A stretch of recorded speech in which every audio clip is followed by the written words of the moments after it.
So the pandemic continues to be a really important context to Budget 2022. We're doing so much better than would have appeared possible earlier on in the year. So much of this is driven by the success of our vaccination programme, by the resilience, the patience of the Irish people. And what that has allowed us to do is to reopen our economy safely and securely. All that being said, the pandemic has still done a huge amount of harm to the Irish economy. There are many, many employers that are still facing so many challenges. And on top of all of that, we have challenges that we're very familiar with, how we can build more homes, and then the new challenge of many public services now having to catch up on the challenges that were set aside due to COVID.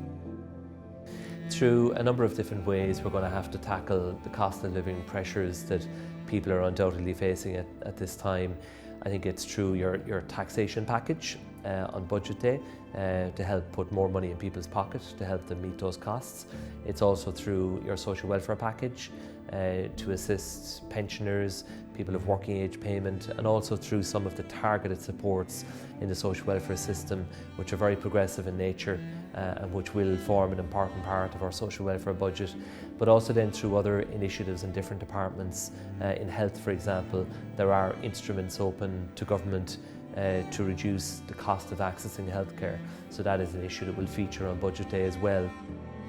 When it comes to the housing crisis, I think it's about building more homes, to be honest, in all of the different forms, whether it be more private supply, which we do need, but also a greater role for the state.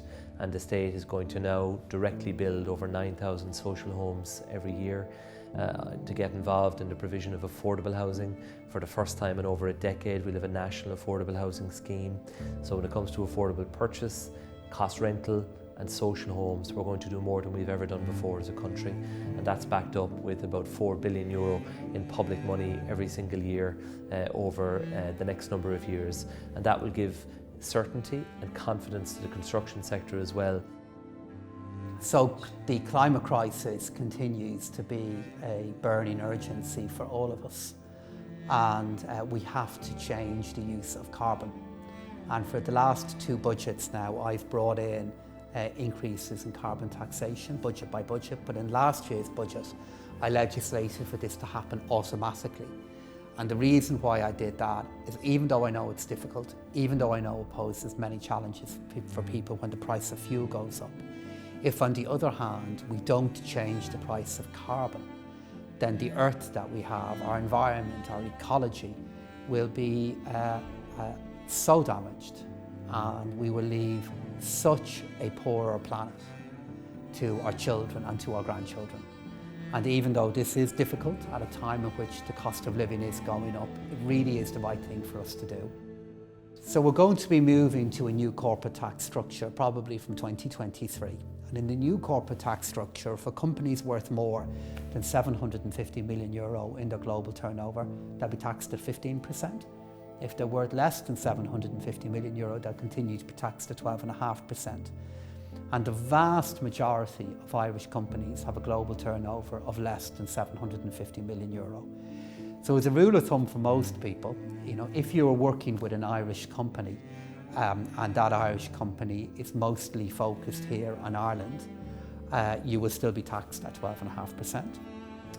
The first step in managing the national debt is to stop adding to it as quickly as you possibly can.